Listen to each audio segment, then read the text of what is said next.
Hello, everybody. Welcome to A Manic Odyssey. I am here with Dr. Sarah Lyndon, licensed clinical psychologist and clinical director of the DBT Center of Orange County, which has a special place in my heart because that's where I got treatment for my borderline personality disorder. So I am so excited, Sarah, to just have you on. I have, of course, 10 questions for you, but I'm sure there's going to be a million other that come up. Okay. The first question, just for people who are joining us and who are going to be seeing this, who are you? What do you do? What does the clinical director of the DBT Center of Orange County do on a day-to-day basis? Such a great question. I feel like a little bit of everything. Yeah. So I guess like in my professional role, so I manage our clinical team. We have an amazing group of clinicians. I might be a little biased in saying that, but I think that they're all fantastic. I run quite a few of our groups. So currently I'm in our IOP group, and I'm going to be moving into the multifamily group next week, actually. I've done all the groups that we have at one point or another. I supervise, so we have a postdoctoral fellow, we have practicum students, so I do a little bit of supervision. I try and dabble in psych testing every now and again, but I more leave that to my postdoc because she's phenomenal and she has a little bit more time to do it. And then, yeah, just kind of we do marketing. I find myself I wear a lot of different hats, I guess. And I think it's just like we're all just a team of equals. So it works really well in that regard. And then I teach at Pepperdine. So I teach in their master's program. So kind of spreading the word of DBT how I can through that avenue. Yeah. So yeah, I stay busy. That's amazing. Wow. Okay. You really are you're like the Harry Potter sorting hat if there was like you could be in every house at the same time. I love that. Yeah. Well, that's amazing. What kind of brought you into the DBT world? What was your undergrad experience? What kind of led you down that path and that modality instead of the other more traditional either behavioral or psychodynamic traditional roles? Yeah, I mean, it kind of came out in a pretty unexpected way, I would say. So undergrad, I was a psychology major. I was really into child and adolescent development. Mm, And then so when I went on to grad school, that was what my focus was in. And I was always drawn more to like behavioral work versus psychodynamic work in grad school. And then through my practicums, I got exposure in different areas. And then I started working it's a community mental health center in Orange County. It's Western Youth Services. They provide phenomenal services for those in the community. And I had wanted to be in more groups during my internship. And so one of the psychologists there, she's like, well, I'm running a DBT group if you want to join with me. And I was like, what is that? Like, ooh, what is DBT? yeah, And she tried to give me a rundown of it. And looking back, I realized how little I knew at the time. But I started in that. And then I continued working in community mental health for another couple years. And it just so happened the dean of my program reached out and he's like, hey, I know you work with children and adolescents. I have a friend who owns a company and she's looking to broaden that aspect of the company. Would you be interested? And I'm like, mhm, well, sure, I know DBT, or like in yeah, my mind thought I knew DBT. And so I went to DBT Center. I met Michelle or Dr. Lob and kind of started there. And then I realized the big differences between comprehensive DBT and maybe like a DBT like group. mhm, Um, but I've been trained in a lot of modalities. I've always had a trauma focus. mm, And it was the first therapy where I felt like I got to be genuinely myself. Like I mhm, didn't feel like I was memorizing interventions or yeah, like trying to make something fit via a protocol. It was more, it just came really naturally. And I yeah. liked the clinician I was. So Wow. I was like, okay, this is it for me. So yeah. Wow. That's amazing. Yeah, I think my favorite dynamic about the DBT experience is that we are, for the most part, all equals. I mean, once you kind of take away the power dynamic of the leader of the group and your therapist, when we're all discussing in and like in group classes and in skills class, it Yeah. doesn't feel like the group leader is the knower of all things. It feels like, especially with my group, I had a leader who kept doing the judgment check, where Yeah. we would touch our nose when we said a Yeah. We do judgment. bells too. Yes, it's just like little things like that where it's like, Yep. oh, you're checking yourself as we're going along. Like I'm not just this Yeah. person in this modality doing this thing with you that you've done with the last 10 people. Like this is Yep. the real you in this moment, Yeah. which I think is a really unique skill that DBT brings to the table. Yeah. And you mentioned comprehensive DBT, which is of course the more traditional understanding of DBT, right? Mhm. The groups, the skills group, the phone coaching, Yep. and the one-on-one therapy. Give And me consult team. and That's consult the one team. that gets Yes, left out quite a bit it because the clients don't see it. So it yeah, is, and you're 100% right. And as the client, I totally forgot about the consult team. But yeah, yes, the Avengers coming together to see what the heck is working and what's not. So yeah. as somebody who's on the other side of that curtain, could you help us understand what the potency of the consult team does and how it fuels the rest of the DBT curriculum? Because to me, it felt like without the consult team, without you guys coming together and overlapping information, Mhm. DBT could very much just kind of be like an overextended, almost social work level type of therapy instead of the intense and both practical modality that it is. Yeah, I mean, honestly, and like not to know, like emphasize too much, but I think consult team is everything. I mean, I really believe if you're not on a consult team, it's not DBT. Mm, And the reason I say that is consult is so different than maybe what most people kind of think of as like group supervision or even like group consult, right? yeah. It's really in DBT, it's therapy for the therapist. Mm, We all come in with our own stuff, right? And we all really want to be effective with our people. And sometimes that can be challenging based on different things going on. So, consult team really supports in like, how do I motivate myself to be more effective? And the focus is on you as the clinician versus the client. So like instead of saying like my client isn't doing their diary card, it's yeah. I can't get my client to do the diary card. Mm, And so what's getting in the way here? And it really it forces us, force might be a strong word, encourages us to check in with our own feelings. We are doing behavior chains when struggles arise. We're doing missing links if somebody comes late, so yeah. we're really practicing what we preach in a Yeah. consistent way every single week. And it's very supportive in the fact that we view clients as it's like I might be seeing them one on one, but it's a community of clinicians treating a Mhm. community of clients. So like we all are treating this person, and therefore all of our thoughts, ideas, opinions, values are important. And one of the things that I like most about Consult is that so we do have practicum students all the way up to a DBT certified clinician, right? But in Consult, we're all equals. It Mm, doesn't matter if this is your first year or your 15th year doing DBT, your voice is important and we want to hear what you have to say. And it's actually kind of within the consult, we all have different roles, yeah. and that's something that's constantly checked in on and encouraged. So it Wow. really is like you learn so much every time. And it just feels like a really safe space to be Yeah. vulnerable in, which I hadn't experienced maybe in different modalities. Yeah. Well, I have a couple questions that come up. The first one is, do you feel like consult is kind of the antidote to therapeutic burnout, right? Like coming back together as a team, refilling each other's cups in a certain way so that you're not feeling so isolated, and then Yeah. being able to go back out and do this incredibly difficult intervention. Absolutely. We check out on our own burnout levels. We'll check out on our own motivation levels. And if somebody's, say higher burnout for whatever reason, the response is not, well, you need to like fix this. It's how can we help? Like, what Mm, can we do as a team to support? So yeah. I think consult is without it, I don't know. I mean, I couldn't do DBT for like Yeah. the realities of it. And Yeah. like, it wouldn't be like I function because my team functions really well. I love that. And there's always moments, if like something is more challenging or, you're wanting extra support, like everybody on the team is always willing to check in with you after. I can't tell you how many calls I've had on the way home sometimes to one of our clinicians. I'm like, this was a day, like help me out, and it's just like such a Yeah. supportive, non-judgmental environment. So yeah, I think it's everything in reducing burnout and keeping going, honestly.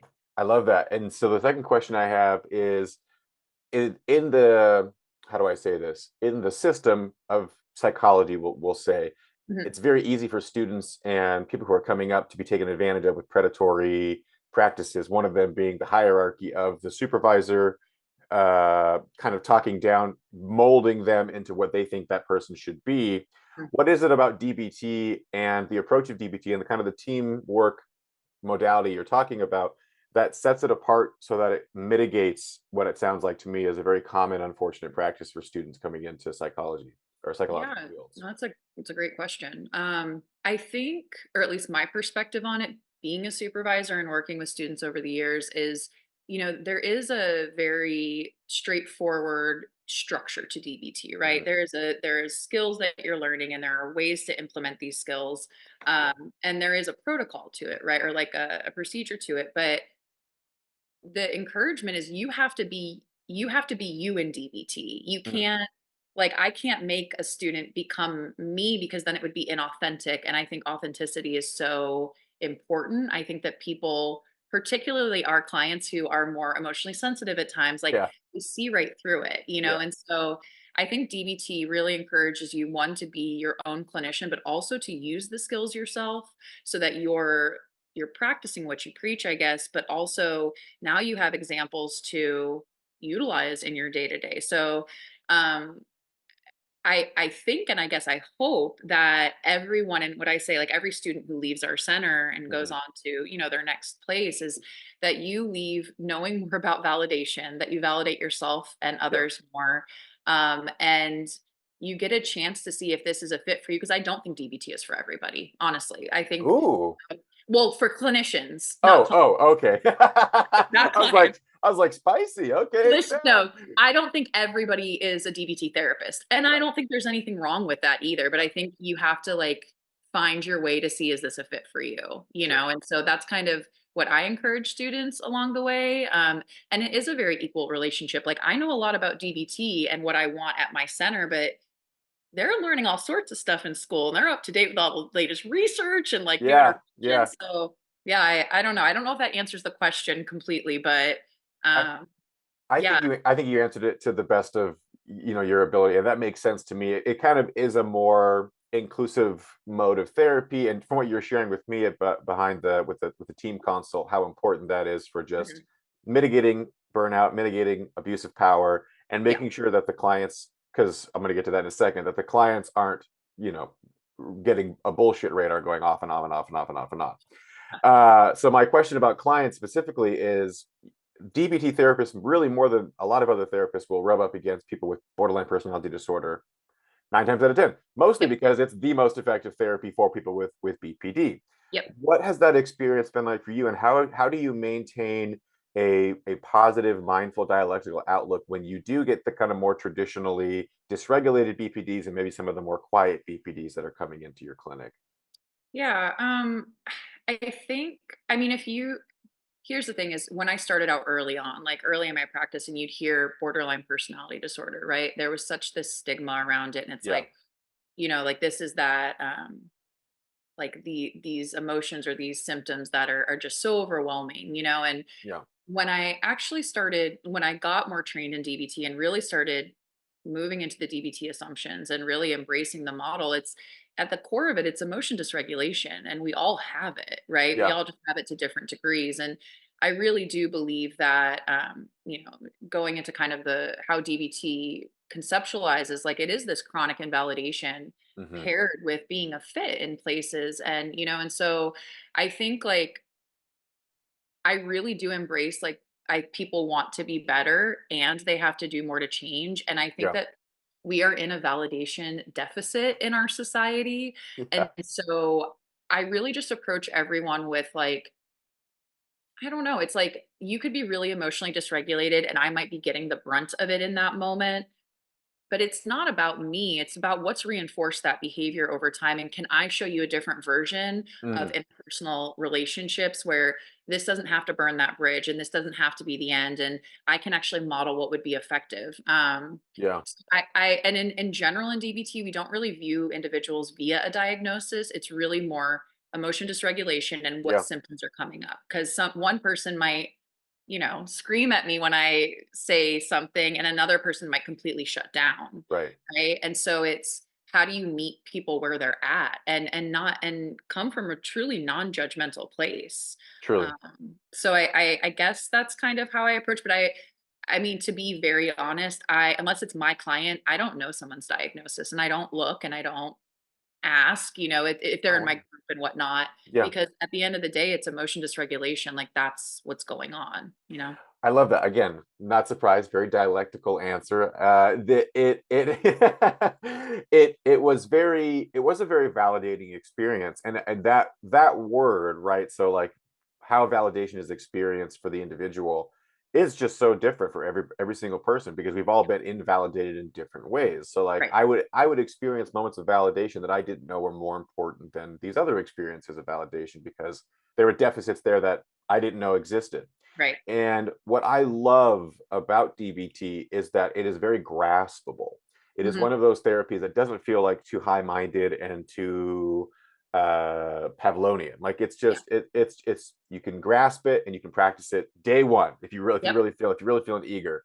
Yep. Um, what do you feel like could be done to make the skills, just the skills group, more Hmm. accessible? In your experience, like you said, you're participating in marketing, you've got lots of different hats. What are you guys doing to try and get the word out about DBT and make at least like the skills group something that kids could have access to?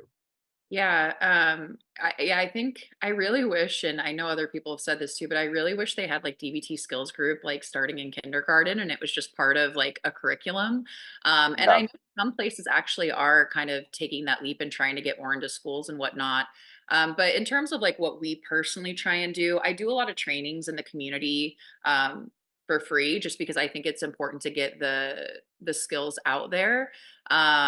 We work, or we're trying to work with a lot of insurance companies and inform them of how important this is and why this is needed for this set of symptoms, yeah, right?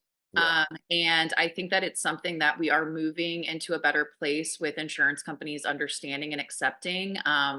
And the only reason I say that is because therapy's expensive, and if yeah. insurance can cover it, like that's ideal. Because I hate, or it really frustrates me, hate's a strong word, when somebody is having a hard time accessing services because of financial difficulties, you Yeah, know? And so at our center, we do sliding scales. We really try and work with people who are going to be cash pay. But in terms of like teaching skills and getting more people in groups, I think it's a matter of um, allowing people to know that there is access to skills, even if mhm, you can't do a formal DBT program. Now, yeah, again, that's not comprehensive DBT. And the only reason I highlight that piece is because I've had a lot of clients come in and they're like, I did DBT, and then they tell me they did a group like I ran in the past. And I'm like, yeah, and then they're like, it didn't work. And I'm like, well, of course yeah, it didn't work because yeah, it wasn't what you needed. It wasn't comprehensive. So yeah, I think just like letting people, like, these are practical skills. I really think everybody in the world needs them. I don't think you need a diagnosis to benefit from DBT skills. So yeah. yeah, we work with insurance companies. We'll do marketing at different events. We're going into a college next month and doing a presentation on skills. I've worked with NAMI a couple times. So it's really just kind of letting people know that these services are out there. And then when they can't necessarily come to us, or maybe there's something going on, finding them resources where they can access those services. Awesome. That's super awesome. So in a lot of the things that I read and a lot of work that I do, I try to understand the differences in men experiencing symptoms versus women experiencing symptoms, traditionally speaking. Yep. Not heterosexual or anything like that, just gender.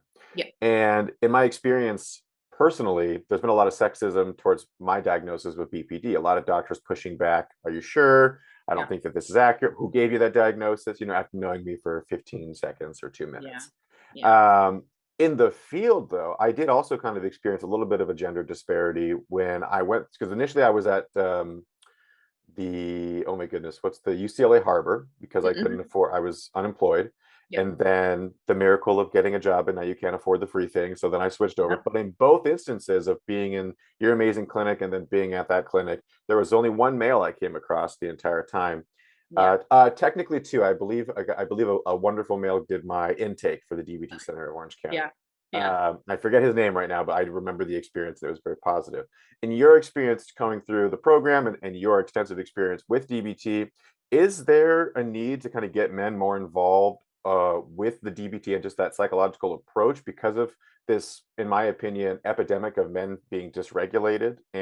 and unable to communicate their emotions or get in touch with a more dialectical approach of masculinity? How is that something that you think maybe moving forward your clinic or you yourself will do to try and be like, hey guys, literally this is for you too, like come be a part of it?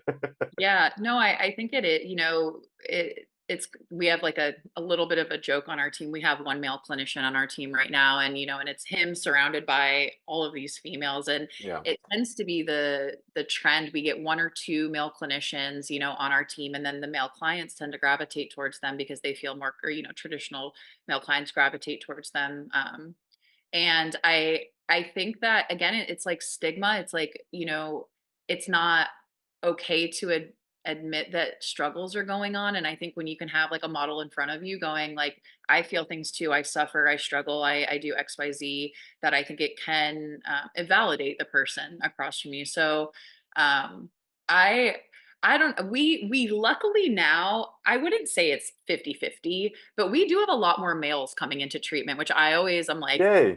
awesome. Yeah. Yeah. Yeah. So in most of our groups we'll get at least one or two where it used to be pretty female dominated. Yeah. But then we are working with a lot of individuals who are non-binary, and we work with a lot of individuals with who have their own gender identity that it doesn't quite fit in one of those Yeah. boxes, I guess. So I think it's just about encouraging, like it's a like therapy skills, DBT in particular, these are life skills. Like Yeah. there's nothing wrong with getting support. And I think that there is this kind of like, particularly for males, unfortunately, there's this thing of like, you need to figure it out on your own. Yeah. Like suck it up. Like that's not what that is, and I just think that that's damaging. It's really Yeah. dangerous, so I think when we do go into these different avenues and we're giving presentations on DBT, really moving away from just saying like it's this diagnosis or these things, but these are life skills for everybody, Yeah. and everyone can benefit from them, and it's about becoming a more regulated person, and I think we all need that. Totally. Totally. I love that. My favorite tenet, like the thing that I hold strongest to, is the mindfulness module of Mhm. DBT. Like that is like the my tree of life that everything kind of flourishes from. I just finished the by John Kabat-Zinn. It's the oh my gosh. Oh, Full Catastrophe Living. I just finished Oh. Full Catastrophe Living, which is that program that they do, the 8-week program for mindfulness specifically for stress and for stress reduction. And then I Mhm. went and got the mindfulness and the anxiety one for depression and anxiety. I was like, why not? Let's just stay as mindful as possible. In your experience as a clinician, how is like your daily outside of the clinic mindfulness practice looked like? It has definitely increased over the years, and I will be the first to say it is still a practice. Yeah. So for me, I kind of have to start my day with mindful moments. So I have a tendency when I get busier or life is more stressful, my mindfulness practices go out the door. So I have to be very intentional about starting my day with a mindfulness practice, bringing myself back to the current moment when I notice that my head's kind of going all over the place.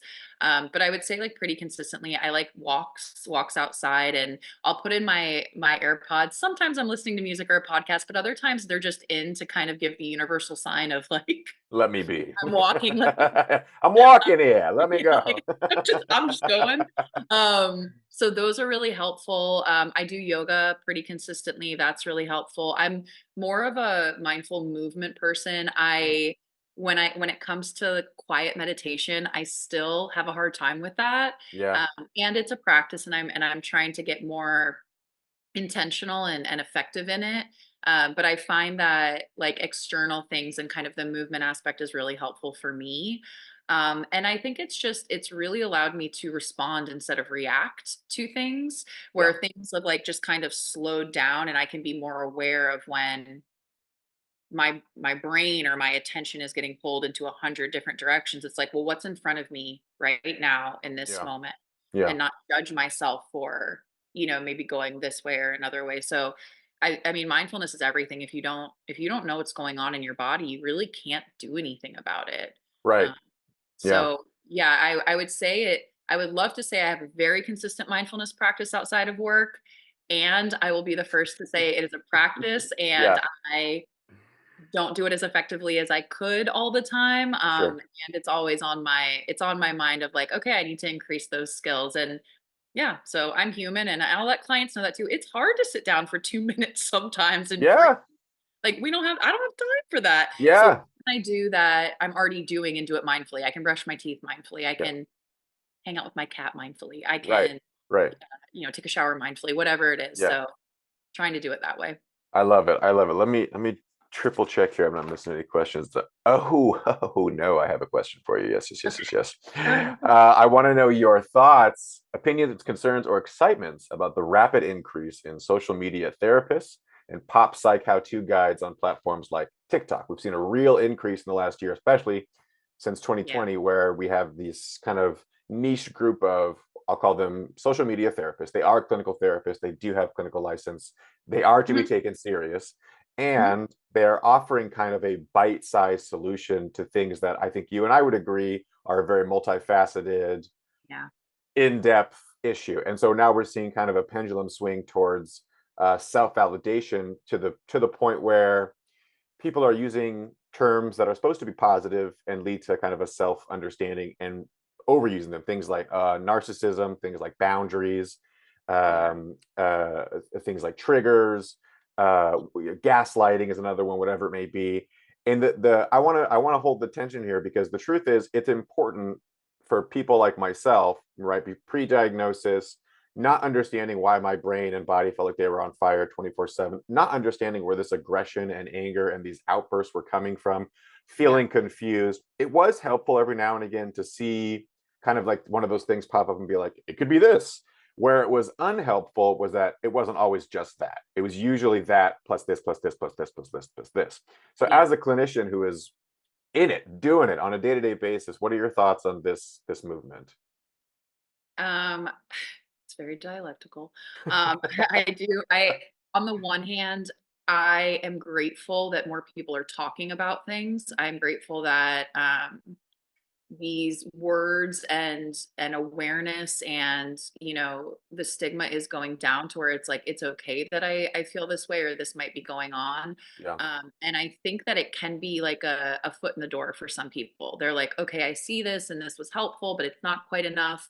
So maybe I pursue something more comprehensive, right? yeah, So I yeah, love that it's being talked about. I love that it's becoming more of household terms. And where I think it gets tricky is that someone, outside of this field who is, you go through so much training and yeah, years of school, right, to get in the mindset that we're in these places. And so for somebody who doesn't know all of the intricacies of it, they might take that as like, okay, this is all I need and let me do this. And then inevitably it won't work, right, right? To the yeah, full extent that it could. And then I think that turns people away from therapy, or can give like a preconceived notion about what's needed, or even I've had people, have a lot of guilt and shame coming in because they're like, I should be able to just validate myself and yeah, everything's okay. I should be able to follow through on this activity. I should be able to,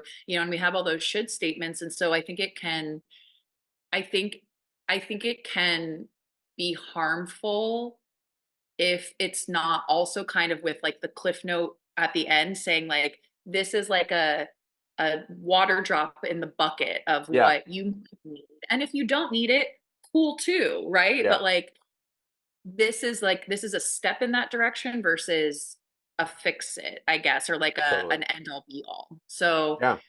I see both sides to it. I think it's helpful for some and I think it needs a little bit of um modification for others. Totally. Totally. No, I totally agree. I think that it is a both and. There is really helpful stuff that's now becoming a lot more Yeah. mainstream. Like I remember the first time I had heard the term gaslighting, and it just felt so foreign to me, just the concept of it and how it works. And so then the next step was I'm a very the problem is I'm a very self the problem and solution is I'm a very self-reflective person, except that in unhealth it becomes self-deprecation. And Mhm. so the reflection quickly becomes a reason to hate yourself instead of a reason to better understand where the heck we're going or why we're doing it. So Yeah. like hearing the term gaslighting and seeing all these videos about gaslighting, my gut reaction was like, oh, this to of course was to gaslight. Like this is stupid. Like there's no way this is accurate to the Yeah. experience. It takes that next step of asking the person who is accusing you of gaslighting, what do you mean? Like, what is it Yep. that's happening? Or like, can you point me to something? Is there like, I'm a big book guy. Like, is there a book on this? If there's a book on it, like, let me go read it. Yep. And what I am seeing online a little more and more is now we're getting these kind of two camps where there are people who are open to this criticism, who are like, okay, these are good things to think about. And I'm grateful that it's online so I can think about it. Whereas this other camp, which unfortunately tends to be more traditionally masculine, traditionally feminine individuals, who are like, no, these terms are tools of insert villain here to make us be less feminine, less masculine, all these things.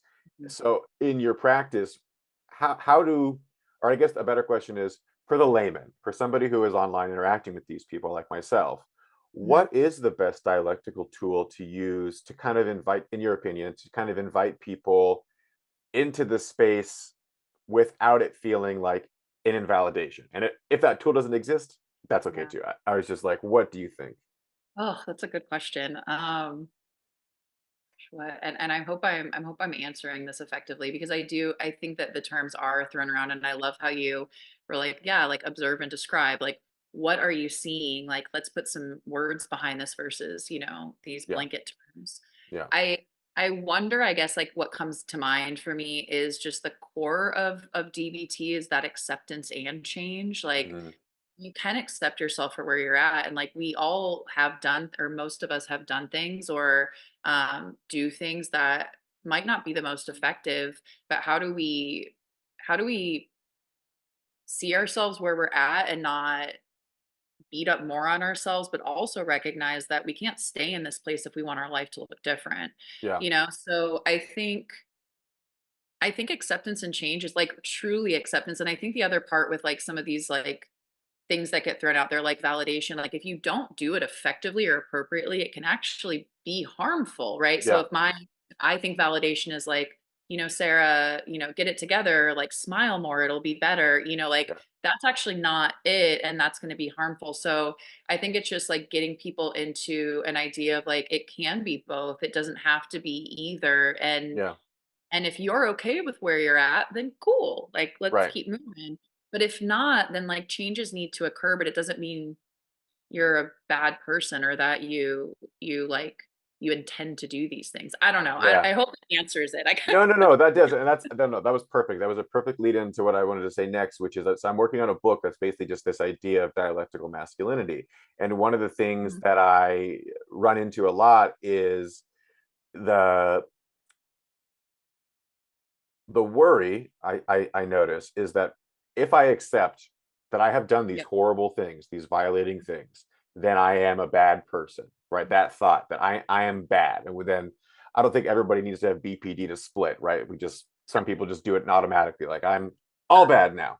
Yep. And the goal of my book is to say, and you're not your thoughts and you're not these things. Like there's literally room beyond that for you to grow. And truly, I think for me one of the most powerful little anecdotes from DBT was the tulip in a rose garden.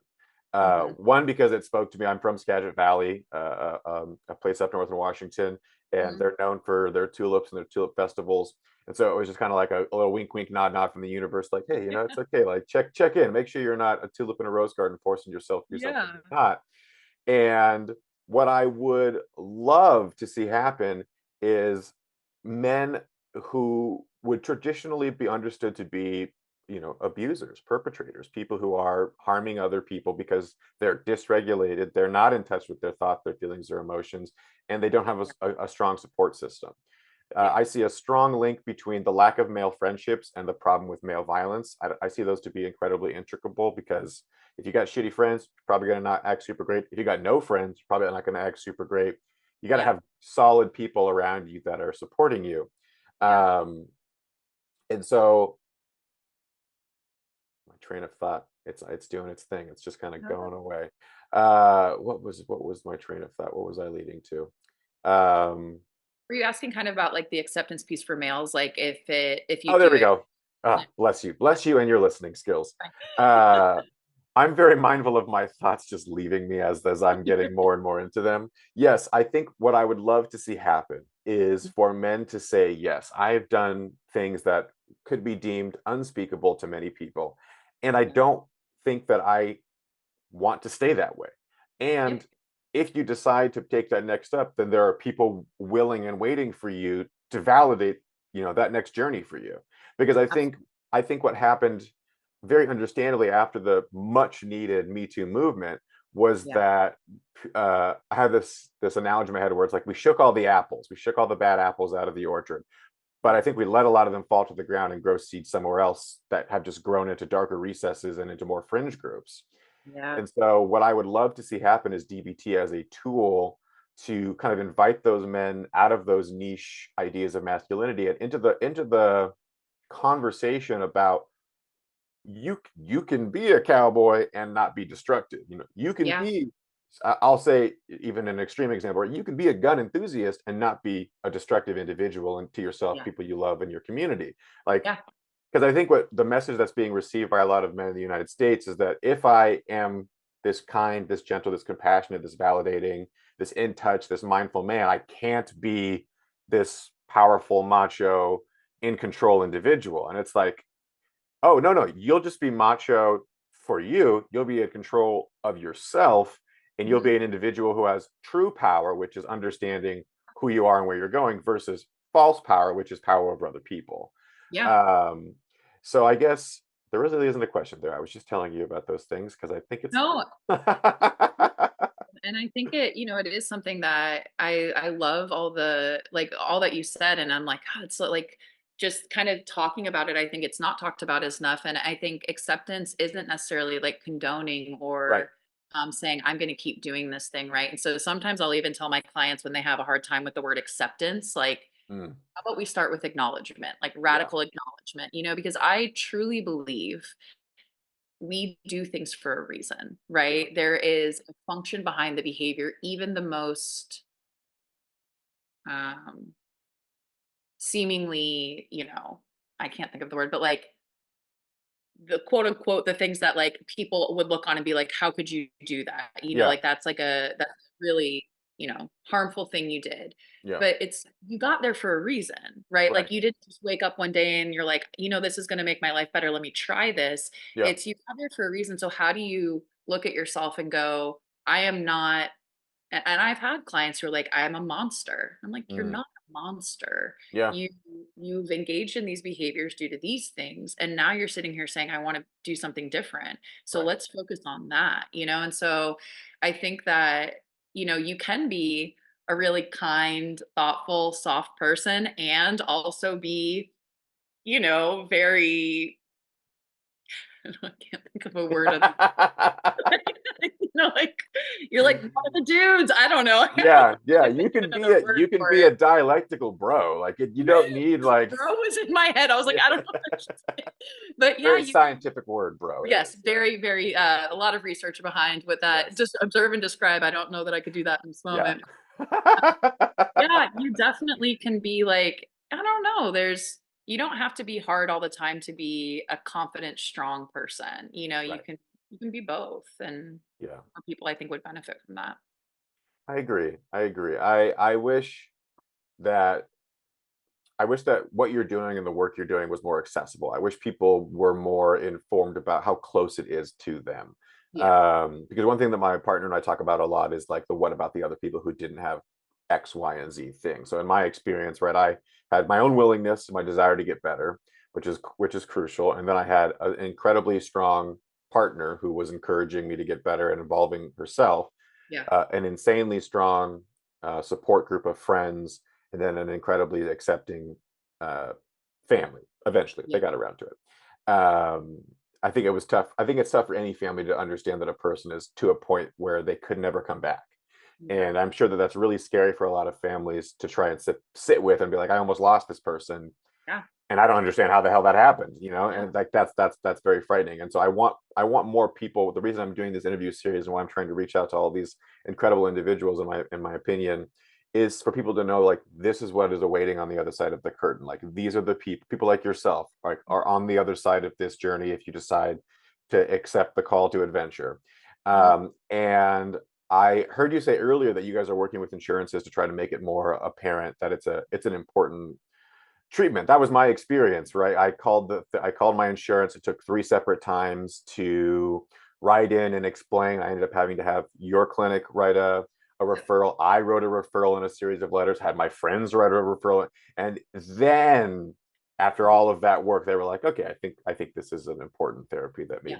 maybe you could use just maybe a little bit. Yeah. I would love for that to no longer be the narrative. What in your, just to get real practical here, what is your experience working with insurance individuals and how they respond to you guys saying, hey, this treatment needs to be more not only Mhm. affordable but accessible to the communities that we're trying to reach because this helps everybody. Yeah, I mean, I think, luckily we've worked with some insurance companies, and I'm just gonna not name names of Yeah, insurance don't name companies. names. I have like no. But we've had some that are really, really wonderful. I think one big difference I've seen is that for instance, if you do kind of like a concurrent review for your client, you're kind of writing up, and then we have our patient services representative advocate for that person. It can be very, very effective, and it is. And our patient services rep, please, she's amazing. But I think also when the clinician can get on the phone and really advocate, that makes a big difference. And so when you're talking directly to the case manager, whoever that is, and then it's really explaining like this isn't just treatment. This isn't just Mm, like a few weeks to knock off and like let's send them out and hope all is well. Like yeah, this is needed, and here's the research behind it. So we've actually kind of crafted this this letter. It's lengthy, but why I'm saying this is necessary for this individual. And so we'll yeah, send that off to the insurance companies. And again, there's a couple that are really, really wonderful. Whenever I see like so and so has been approved for 60 sessions, I'm like, oh my gosh, this is yeah, amazing. yeah. And then I've had a client where I had to do a peer to peer every week to get 2 sessions at a time, and Oh, so, yeah, um, I think we're moving there. I think that people are recognizing more that this is necessary, and it's not just like a, "Let's go try it out and hope for the best." yeah, But yeah, I think just that constant, like, being an advocate, like, like the squeaky wheel gets the grease or yeah, whatever. yeah. It's like, yeah, call and call back and call back and call back. And yeah, and a couple insurance companies we work with they're phenomenal, and other ones are a little bit more challenging because I think it's newer to them, and Sure. so, but yeah, we have a letter we kind of craft, and we always encourage like advocate for yourself too. Hopefully, it won't have to be like this forever, but you deserve to get effective treatment, Yeah. and and finances shouldn't be the barrier. So, Right. um, yeah, but some are great and some are more challenging. It would be it would be Yeah, I was my like, don't name names. There's no legal no team name. here. That is not gonna fly. No. Um, well, I have a few more questions for you, Sarah, and then I'll let you go. This has just been fantastic, and I so appreciate you sharing your time. I know that's so valuable, and just the information that you're bringing to the table. I hope people will listen and be like, "This is awesome. I want to go learn more about this." Um, Real quick, we're just going to ask you some fun questions here. I sent you them originally. Do you have a favorite book related to DBT? And if not, do you have a favorite book unrelated to DBT? Feel free to answer both. So I do have a favorite book related like specifically to DBT, and it's Marcia's memoir. Oh, So Building oh, a Life Worth Living. I yeah, just think it's so beautiful that she really like the vulnerability that must have taken to like put yourself and your story out there yeah, is amazing. And I think it does allow people to see like sometimes here's my tangent. yeah, Sometimes I think clients come in and they look at a therapist or like us on the other side, and it's like, oh, you have your life together, and like, oh, you're doing so well. But the reality is we hmm, all suffer, we all have our stuff. I'm just very skillful. Like I yeah, use the skills. yeah, It's not that life is free of hardship and suffering. It's just I truly believe in using skills. So I love that her book like really showed kind of like a sneak peek into like it wasn't all like, this maybe what you think of a traditional story, like go to college and start a practice and like yeah, you create a whole modality. And it's like, no, she went through it, yes. and so love that book for that reason. And then my favorite book, and this is definitely going to be in the psychology realm because otherwise I read a lot of Jodi Picoult. I don't know if you ever read her, but I do not, but she sounds great. um, but A Man's Search for Meaning. I read it in Oh hundreds. yeah, oh And yeah, there was something about it where I was like, and this is well before DBT, but there was just something so powerful, like captivating about finding meaning in the most overwhelming, horrific situations. And like, Yeah. you can do that. I don't know, like you Yeah. can do anything kind of. So I read that in undergrad and it always stuck with me. Yes, So that's a book that kind of like uh, comes up every now and again, and you forget how important it is. Not just if yeah, you're an existentialist, but just if you're a person who wonders, how do I find meaning in suffering? yeah, Is it even possible? I right. remember when I was a Christian growing up that was a hard thing to work with. My splitting always kind of came into place usually when it was around that conversation, because how could you find meaning? For me as a kid, the question was, how is there meaning in a quote unquote loving, caring, albeit divine being, and also these really horrible, terrible, awful things? Yeah. And I think one of the biggest gifts that DBT gave me, probably the biggest gift, was one, my thoughts are not me, and Mhm. two, I can actually pay attention to what's going on around me and inside of me at all times if I really wanted to. If I really wanted to slow down and watch, and I do it all the time. I mean, like, there are so many moments where the very least I can do is find my breath. Where the Mhm. heck is my breath? Yep. Like, am I even breathing out of my nose or out of my mouth? Like, in my belly, in my chest, in my back, in my arms? Like, where is my breath? Yes. And and I use a lot of Mhm. Headspace. I love the Headspace app. Yep. Headspace, if you're watching, sponsor me. I freaking love you. I'll do it for free. Fair. I'll do it for free. And they have a lot of like basic meditations, and they have a lot of walking meditations, but they have like a sleep meditation Mhm. that I stop listening to, but still use when I'm trying to fall asleep. Yep. And on kind of in that vein, you had mentioned that you live a life very skillfully. Is there a number one or a number two or a top three skills that you use on a regular basis? Yes. For me, radical acceptance is a big one. Mm, It is probably one of the hardest skills, I personally think, and yeah. one of the most life changing. So, just due to different life circumstances and things over the years, like I've had to use a lot of radical acceptance, and it allows me to, like really just like this is what it is. I can do as much as I can, and at a certain point, I can either let it control me or I can control it. Mm, So yeah. radical acceptance is a big one.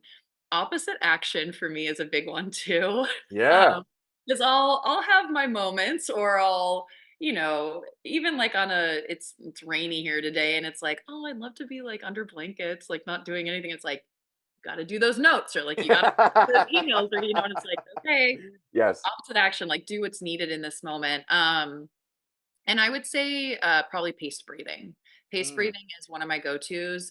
Like I off if I get I'm going out there, I come back to my breath. Just yeah. up in, breathe in, Yeah. so I would say paced breathing is something I use every day, multiple times a day. But I Yes. love the good old opposite action. But yeah, radical acceptance is my go-to, at least right now. Ask me in a year from now, and it might be another set of breathing.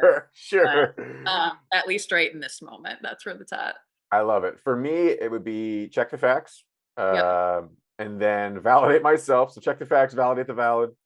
And then just for me, it probably is a tie between if I'm in high dysregulation, the ice dive, or if I'm like medium to low dysregulation, opposite action. Yeah. Because for so long, cigarettes were, and continue to be every now and again, like my crutch, crutch, crutch, crutch, crutch, crutch, crutch. Like, if it's a complete skills breakdown, that's like my reserve parachute. Yeah. And 9 times out of 10, if I'm actually in like the middle regulation, dysregulation, opposite action is the number one way to go about it, because Yeah. it's like anything opposite cigarettes is fine. So Don't do that. yeah, you just look at the cigarettes and you're like, what's the opposite of that? I mean, really anything else. I'm just Anything. gonna go for a walk. So it usually works. Oh, Yeah. awesome. Okay, and then in that same vein, from the books, do you have a favorite movie or TV show that is very dialectical or just kind of gives you the DBT feel? And if not, just fave TV and movie. I would love to say I do, and I don't necessarily have a movie or a TV show. I will be honest, I love really terrible TV. If you give me the reality housewives of anywhere, I am in it. I love it. I like to think of it as like a little vacation sometimes. So I I love a good reality show, which is love it. a guilty pleasure, I would have to say. But one of my favorite movies, and not really related to anything, but The Labyrinth with David Bowie. I don't know. It's my go-to if you haven't seen it. Ooh, forgive me, I have not. But, I have not seen it. oh, I know, I'm sure I'm gonna get a lot of flack for that. it's so good. The Labyrinth is amazing. So I don't know if it's always been my favorite movie. Oh my But yeah, gosh. other than that, I'm probably binging reality or true crime shows. So yeah. Oh, true crime shows. Oh, I Oh, love a good true crime, and true crime podcast. That's my are go-to. you are you a My Favorite Murderer gal? Is that Yes! Yes! my my partner? She got me turned on to them, and like their banter is really what Oh makes my god, it's the amazing. show fantastic. And then Yeah. we listened to In My Own Backyard. Did you listen to that one? Ooh, I have not. Oh, I won't say anything because it's actually up to date. The case was solved and completed last year, but Ooh. it starts in the 1990s. It's about a missing person in Cal Poly Slow. And Oh. normally I'm like come on, we don't need another murder podcast. But we were listening to it on a road trip, and I got out of the car to go get gas. And Nicole kept playing, and I was like, hey, I'm Pause. listening. She was like, you're listening? I was like, yeah, I'm very invested. It's captivating, especially when the whomever's telling the story is but like Crime Junkie is one of my favorites. If Oh, you've ever there's done Crime Junkie, yes. there's just so many good ones out there. But yeah, I'm a big true crime fan. I love true crime because the alternative, of course, is the fictional crime shows like Criminal Minds, and I'm a sucker for a good like crime drama. They Yeah. just don't typically represent my mental illness super well. like No. like immediately after getting out of the hospital, we were watching a Criminal Minds episode, and it was like this guy decided to carve out all of these women's hearts with a stake because of his abandonment issues. He has BPD. I was like, damn. I I Like don't that's feel like extreme. I feel like that's an extreme example. Well, that is. It's like it's so funny in TV shows. Yeah, like different diagnoses where it's like somebody has like a bad day and then a good day, and they're like, they're bipolar. And I'm like, Yes. not how it works. But I've yet to find a good show that actually represents therapists too. Um, Ooh, hot take. because hear me out. There are a lot of really wonderful ones, and I haven't seen all of them, but Yeah. I don't know. I feel like the therapist always does something real, like not cool. Like, come live in my backyard or Yeah. like, Yeah. take you out to dinner. It's like, no, we don't do that. Like, you gotta Yeah. ethics. So, uh, 100%. The TV therapist is not very ethical just for the sake of the show. no, I Like actually my have a good friend. She writes TV. She's writing one about therapists. So, I Oh, heck yeah. really hope it takes off because I'm like, this is real. This is what I watch. Yeah, see, I love the show Hannibal. Like that's like my favorite show, and not the best show to counter what we're talking about here, because Right. all of the therapists are like just very sketchy. Yeah. Uh, It's like, no, we're not like that. I promise. that's true. I mean, even like an iconic show like The Sopranos, like the therapist is morally questionable. Right. And Uh, I loved Shrinking on Apple TV if you yes, haven't I seen didn't it. watch it. I told Nicole I wasn't interested in that particular story, but Yeah, but she said she loved it. She said it was great. it was good, but yeah, his client ends up living in his backyard, and I'm like, "No, no, that's not how it works." It's like, "Mm-mm." So, anyways, All right, last question for you, Sarah. And I so appreciate you taking the time to yeah, talk to me and take it's been time out of your fun. day. Yes, we can do it again if you want. This is not a one-off. Um, what is a truth you wish people suffering from suicidal ideation, mood swings, depression, self-harm, and other destructive behaviors could internalize and believe immediately with the wave of a magic wand? Yeah, I was thinking about this. I think there's so many things, but I think if I could just like instill it in that moment is like you're worth it, um, Mm, and just having people believe that like they are worth support. They are worth, somebody sitting with them and being validated, and they're worth more than the credit they give themselves sometimes. And going to a DBT assumption, like life can be worth living, even with really painful events in it. yeah. And so I I often tell my clients, like, I wish you could see you like I see you, in these moments. And I hope one day you will, because I just think that if people could just see like I don't know, like the strengths they bring to the world and like the good that they do, even if there's a lot of really gnarly stuff around that. It's like you are worth it. Like you're worth this, and Yeah, don't give up on yourself, you know? And so that's I guess what I hope. Like just give me some time. Like don't give up on it yet. Like you're worth this. So I guess yeah. that's what I hope people Uh, resonate. I love it. I love it. Thank you again so much, Sarah. Where can people reach you if they do want to if they are interested in DBT and they want to reach out to your clinic? So you can always go to our website. So it's the dbtcenteroc.com. We're also listed within the BTech website if you look for referrals for DBT centers, and that throwing that out there. So the BTech website has a list of all clinicians and clinics who do comprehensive DBT or who have certified DBT clinicians. So it's a really nice resource because it's all over the US. Awesome. But yeah, so if anybody's interested, we're in Orange County. We have virtual services, so we can kind of spread out around California too. But yeah, that's how you could find us. Amazing. Sarah, thank you so much. Have a wonderful rest of your. It's rainy here too, so I am gonna do opposite action, not go get another cup of tea and curl up inside of a blanket. I'm gonna Yeah, go for a walk in the rain with my umbrella. there you Uh, go. I love that. thank you again so much, Sarah. I will talk to you soon. I'm Very sure well. we'll be in touch. Good luck with everything you have going on, and keep going. You are worth it Awesome. too. Thank you so much. I appreciate it. Bye bye.